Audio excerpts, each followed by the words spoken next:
Ayan, magandang umaga mga magsasaka, mga ka-agri. Ating video ngayon ay preparation ng ating pagtatamnan ng ating pinunla na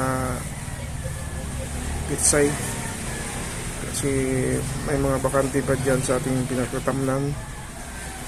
Matagal lang nakabinbin, hindi na natin natamnan. So halika,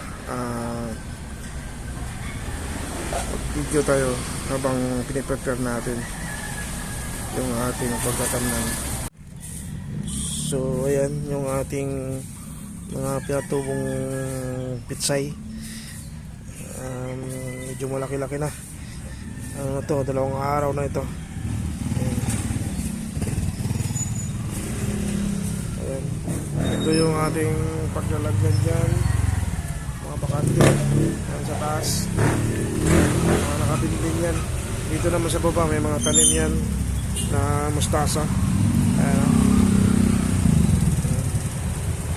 Dito sa baba meron din, meron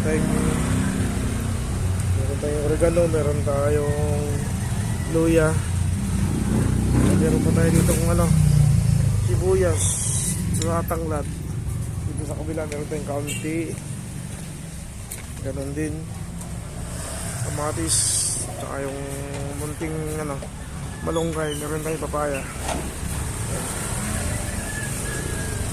So ayun, prepare natin yung sa taas kasi madaming basura,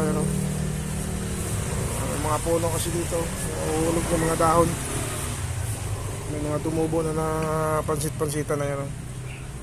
Nilalaga din natin yan.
Ayan, tapos na natin linisan yung mga pagtatamnan natin.